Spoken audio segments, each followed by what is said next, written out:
Master ఆయన. So నా ఉస్తాద్ భగత్ సింగ్ ని మన ముందుకు తీసుకొస్తున్న డైరెక్టర్ హరీష్ శంకర్ గారు will speak. Thank you all. కాదు, రాశి కన్నా డ్యాన్స్ చేయడం లైవ్గా చూస్తారా? అయితే కామ్గా అయితే దానికి ముందు కామ్ అనే మాట్లాడి వినండి, ఓకేనా? మీరు కామ్గా ఉంటే త్వరగా మాట్లాడేసి త్వరగా అమ్మాయి డ్యాన్స్ చేస్తుంది. 2 minutes. ఫస్ట్ ఆఫ్ ఆల్ ఈ స్టేజ్ మీద నేను ఫస్ట్ థ్యాంక్స్ చెప్పుకోవాల్సింది రాశి కన్నాకి. కళ్యాణ్ గారి డేట్స్ టైట్గా ఉన్నప్పటికీ నేను కాల్ చేయగానే జూమ్లో చెప్పనా కథ లేకపోతే ఫోన్లో చెప్పనంటే అసలు నువ్వేం కట్ చెప్పొద్దు, నేను షూట్కి వచ్చేస్తున్నా అన్నారు. సో షూట్కి వచ్చి కథ విన్నాక అప్పుడు ఫస్ట్ సీన్లోకి వచ్చారు. థ్యాంక్స్ రాశి, I'm always indebted to you. Thank you so much.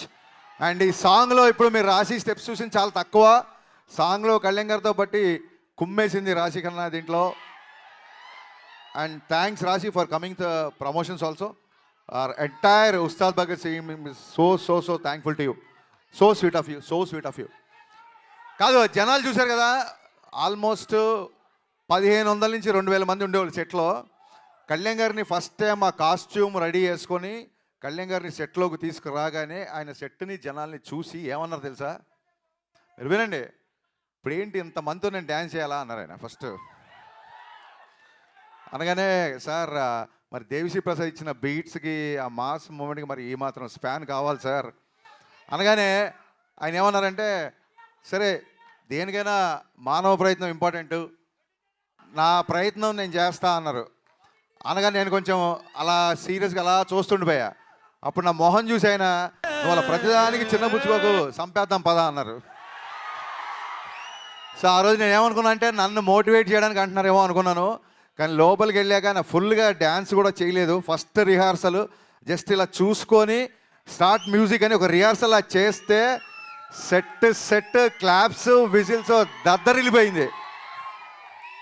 Kalyan గారు ఈ సినిమాకి డేట్స్ ఇవ్వడమో లేకపోతే 9 to 6 టైమింగ్స్లో షూటింగ్ రావడం ఇవన్నీ కాదండి, ప్రాణం పెట్టి పనిచేశారు ఈ సినిమాకి కళ్యాణ్ గారు.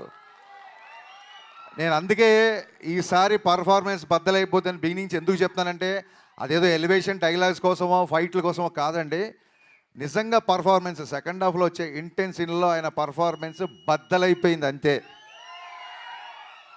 థ్యాంక్స్ టు దేవిశ్రీ ప్రసాద్ గారు.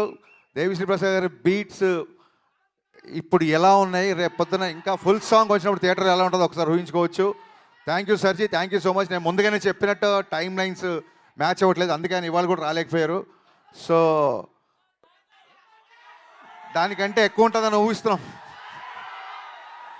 అండ్ సినిమా కొంచెం లేట్ అయినా సరే సెట్స్ చూశారు కదా, మొత్తం మైత్రి కెరీర్లో మైత్రి చేసిన అన్ని సినిమాల్లో ఇంత పెద్ద సెట్ ఇప్పటివరకు వేయలేదు. ఫ్యూచర్లో వేస్తారో తెలియదు. ఏ రోజు కూడా ఒక్కసారి కూడా నన్ను కొంచెం సినిమా లేట్ అయింది ప్రొడక్షన్ ఏమైనా తగ్గిస్తారా అనలేదు. మీరు ఏం కావస్తే తీసుకోండి, ఎంతమంది అంటే అంతమంది పెట్టుకోండి, మేము అడిగిన సినిమా మాకు ఇవ్వండి అన్నారు. ఇలాంటి ప్రొడ్యూసర్లు దొరకడం నిజంగా నా అదృష్టం కాదు, నా పూర్వజన్మ సుకృతం. Sir Ravi sir, thank you so much. Thank you అండి. సౌండ్ వేసుకోండి ఇంకా.